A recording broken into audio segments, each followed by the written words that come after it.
I think of him, if you'll pardon my saying so, as the most terrific chairman of a board that I ever met in my life. Trujillo, diagnosis of a former friend.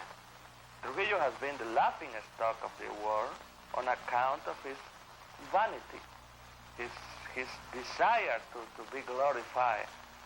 All that thing about his statues, his busts, his monuments to Trujillo, that has been his main weakness. The man is sick with power. He wants power and power and power, nothing else. Rafael Leonidas Trujillo Molina, benefactor of the nation and father of his country, absolute ruler of the Dominican Republic. Generalissimo, do you resent the word dictator? No. This is his story.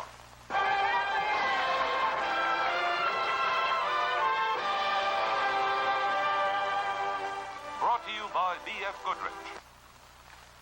I'm Bill Leonard, standing in front of one of the countless statues of Rafael Trujillo that dot the landscape of the Dominican Republic. For the next hour, you will see the country and the man. Most of the material filmed here in the Dominican Republic was made with the consent and observation of the Trujillo government. Some places and people were denied us. There was no censorship whatsoever of film once made. On a recent Sunday morning, priests in every Roman Catholic church in the Dominican Republic rose to deliver a pastoral letter signed by 6 Dominican bishops. It told the people and it told the dictator, publicly, unmistakably, and for the first time in the 30-year Trujillo regime, that he had gone too far. For at that moment, suffering in Trujillo prisons were hundreds upon hundreds of men and women, too, crushed at the brink of revolt. To understand why Dominicans finally stood up to be counted, and why the church rose, too, one must look back at the turbulent flood of history from which Trujillo sprang. The Dominican Republic, originally called Santo Domingo, is redolent with history. Columbus landed here on his first trip, and here he built the first city in the New World. From this palace, Columbus's son Diego ruled the Western world.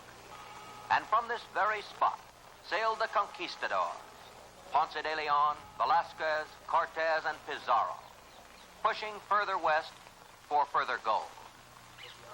But for the next 300 years, Santo Domingo became a forgotten backwash. Few spots on earth ever sank from greater grandeur to lower estate. The island's occupation forces included Spaniards and French, Haitians and British, pirates and pestilence, hurricanes and hate. And the United States Marines from 1916 to 1923. One of the products of the Marine occupation was a young Marine-trained officer named Trujillo. Cy Gittleman of Arizona, who met Trujillo as a young leatherneck, points up El Jefe's feelings about the Corps. I want to tell you one thing, that he has never lost the pride of his having been associated with the Marine Corps. And he was just as proud of his uniform in those days as he is of the handsome uniforms he wears today.